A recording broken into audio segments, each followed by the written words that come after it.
नमस्कार दोस्तों, इस समय यूपी के मिर्ज़ापुर ज़िले के तहसील चुनार के क्षेत्र में मैं जरगो बांध में हूँ। तो मैं जरगो बांध की स्थिति दिखाना चाहता हूँ कि ये किस जर्जर स्थिति में चली गई है। सबसे पहली बात तो यहाँ पे सूखा पड़ गया है। पिछले 3 सालों से बारिश नहीं होने की वजह से ये बिल्कुल पूरी तरह सूख गया है। आप देखेंगे यहाँ पे बिल्कुल भी कहीं पानी नहीं है, जबकि मैं जरगो डैम के बीचों बीच खड़ा हुआ हूँ। यहाँ पे मुझे कहीं भी पानी नहीं दिख रहा है। अगर कहीं थोड़ा बहुत पानी है भी तो वो बहुत ही बीच में है, वहाँ पे पहुँचना जानवरों का बहुत ही मुश्किल हो जाता है। तो यहाँ पे जानवर भी प्यासे रह जा रहे हैं। चारों तरफ के जो गांव हैं उनके कुओं के भी पानी सूख चुके हैं, उनका तालाब भी सूख चुका है, नल भी लगभग सूख ही चुके हैं। तो यहाँ पे सरकार बाहर से पानी की व्यवस्था कर रही है इनको पीने के लिए।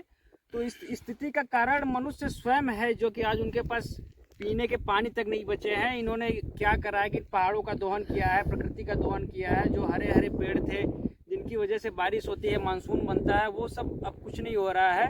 प्राकृतिक की चीज़ें कम हो गई हैं, जिसकी वजह से बारिश बिल्कुल ख़त्म हो चुका है। पिछले 3 सालों से इस पहाड़ी एरिया में बारिश के नाम पे आप समझिए कि शून्य है। देखिए ये इधर जानवर है, ये इनको लगता है कि कुछ खाने के लिए नहीं मिल रहा है, बिल्कुल ये टूटे हुए हैं। अब यहाँ पे कुछ ये खाने की कोशिश कर रहे हैं, जो थोड़े बहुत घास है वही ये खा रहे हैं। अब इनको खा के कितना, अगर आपकी क्षमता है 2 किलो खाने की, आपको आधा किलो मिलेगा पूरे दिन में खाना, तो आपका शरीर कैसा रहेगा ये आप खुद सोच समझ सकते हैं। तो चलिए हम बात करते हैं जरगो डैम के कुछ टेक्निकल बातें। जो जरगो डैम की पूरी लंबाई है वो लगभग 6.5 किलोमीटर है, और जो इसका फाउंडेशन से हाइट है वो लगभग 30 मीटर है। और ये 150 से 200 गांव की सिंचाई करता है। जितने भी पहाड़ी एरिया से सटे हुए गांव हैं ये उन सारे की सिंचाई करता है। लगभग अब सूखा पड़ने की वजह से ये सिंचाई को सीमित कर दिया है। अगर 200 गांव तक पानी पहुंचाना होता है तो ये आसपास के इलाके में पानी पहुंचाती है। पिछले 2 साल से इसकी ऐसी स्थिति बनी हुई थी, आज इस साल आके ये पूरी तरह सूख चुकी है, जिसकी वजह से किसानों के अंदर एक भैंसा बना हुआ है, क्योंकि धान का बीज डालने का समय आ चुका है, जो कि उनका बीज अब नहीं डल रहा है। जून का महीना भी खत्म होने वाला है, इसके बाद जुलाई आ जाएगी, बारिश का कोई नामो निशान नहीं है। किसान परेशान है। अब किसान भी क्या करे, हर जगह पानी भी, कुओं की पानी भी सूख चुकी है, उनके जलाशय भी सूख चुके हैं। जो भी उनके पास पानी के स्रोत थे वो लगभग सूख चुके हैं। धरती का भी जलस्तर नीचे चला गया है। तो सरकार भी लगभग रोक लगाती है धरती का पानी निकालने से। नए जहाँ तक है, किसान भी पूरी तरह से परेशान हो चुका है इस सूखे को लेके। अब उनके पास कोई ऑप्शन नहीं बचा है, सरकार ही कुछ कर सकती है या ऊपर वाला ही कुछ कर सकता है। तो देखते हैं, अभी जून का महीना भी ख़त्म होने वाला है, बारिश होगी या नहीं होगी। आपको मैं बताता चलूँ कि ये जरगो डैम किसी एक बारिश में या एक सत्र की बारिश में, 3 महीने की बारिश में नहीं भरता है। लगातार 2 से 3 साल अगर 3-3 महीने बारिश होती है, बारिश के महीनों में, तभी ये जाके पूरी तरह भरता है। जब ये भरता है तो जो इसका पानी ओवरफ्लो होता है वो यहाँ से चुनार होते हुए गंगा में जाता है। जो भी, तो इससे इसका एक स्थिति बहुत अच्छी है कि इससे कभी, जैसे आपने उत्तराखंड के पहाड़ों में बने हुए जलाशय को देखते हैं, वो कभी भी टूट जाता है। टूटने की वजह से वहाँ के गांव डूब जाते हैं, भयावह स्थिति आ जाती है। तो यहाँ पे ये बहुत ही सुरक्षित जगह पे, इसके चारों तरफ पहाड़ है, सिर्फ एक तरफ ही मोटी फाउंडेशन दे के इसको रोका गया है। तो उसकी टूटने की कभी स्थिति कभी ऐसी नहीं बनती है। जब भी यहाँ पे ऐसी स्थिति बनती है कि पानी ओवरफ्लो हो रहा है, तो इसकी निकासी भी बहुत अच्छी जगह पे हुई है। जहाँ से इसके जल की निकासी होती है वो सीधे यहाँ से गंगा नदी में जाके मिलता है। तो यहाँ पे किसी भी प्रकार की ऐसी स्थिति नहीं आती है कि बांध टूट जाए। अगर बांध टूटता भी है तो इससे बहुत ज़्यादा नुकसान नहीं होगा, क्योंकि यहाँ पे जो भी खेतों में पानी होते हुए वो गंगा नदी में चला जाएगा। सभी नदी नार यहाँ पे इसके सटे हुए ही गंगा है, तो इसकी वजह से यहाँ पे कुछ ज़्यादा नुकसानी नहीं होती है।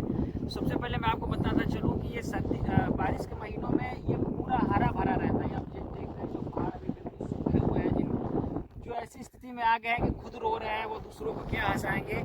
ऐसी स्थिति है कि जो बंदा अपना नहीं पेट भर रहा है, दूसरे का क्या भरेगा। तो ये एक टूरिस्ट प्लेस है जहाँ पे यहाँ पे दूर दूर से लोग आते हैं, बनारस से होते हुए, जिनको अब तो ये काफ़ी फेमस हो गया है। बाहर से भी लोग आते हैं, अदर स्टेट से भी लोग आते हैं। कुछ बनारस में जो बाहर के पर्यटक आते हैं, इंटरनेशनल पर्यटक आते हैं, वो भी यहाँ पे घूमने के लिए चले आते हैं। तो उन्हें भी ये जगह अच्छा लगता है देख के। अब लेकिन मुझे लगता है कि ये ऐसी स्थिति में पड़ गई है कि जो लोग यहाँ पे घूमने आते थे वो लोग देख के इसको रोने लगेंगे। इसकी ऐसी स्थिति बनी हुई है। तो देखिए आप खुद देखिए कि जो पहाड़ हरे भरे रहते थे एक ज़माने में, वो बिल्कुल सूख चुके हैं, बांध बिल्कुल सूख चुकी है।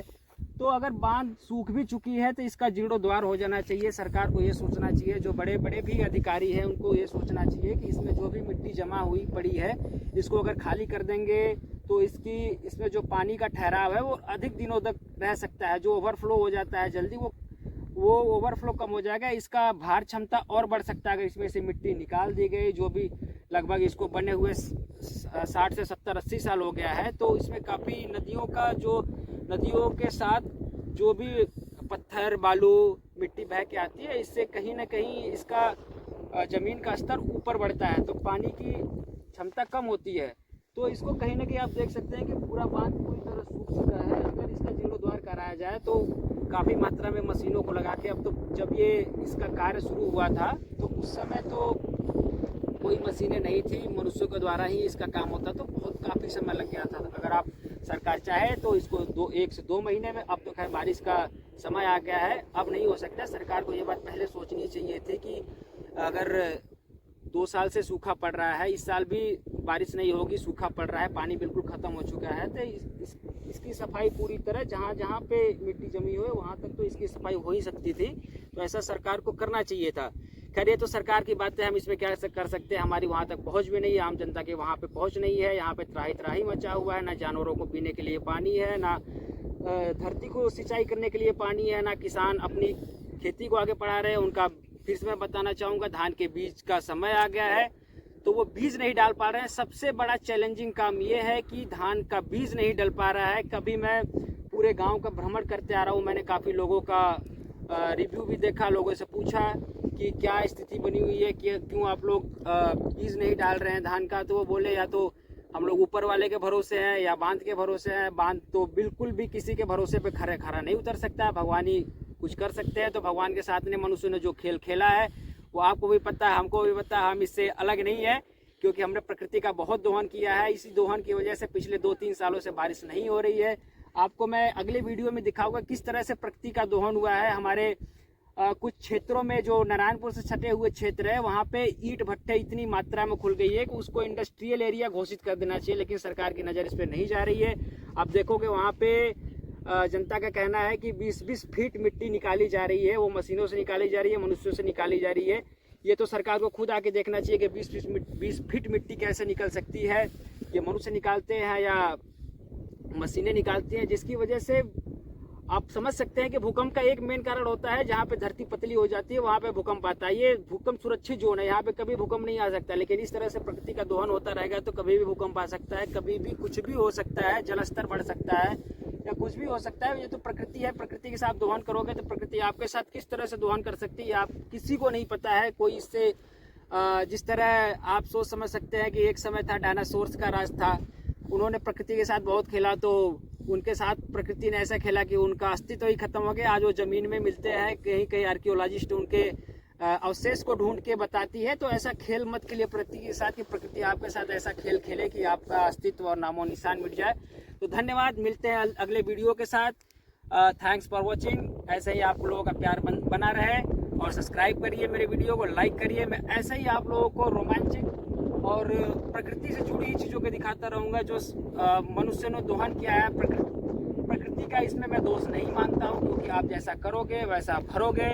ये तो सिद्धांत है कि जैसी करनी वैसी भरनी। तो बने रहिएगा मेरे वीडियो में, आगे भी वीडियो में डालूंगा इसी तरह के, कहाँ सूखा हुआ है, कहाँ बारिश हुई है, कहाँ पे किसानों को किस चीज़ की ज़रूरत है। तो धन्यवाद, थैंक्स फॉर वॉचिंग। मिलेंगे अगली वीडियो में।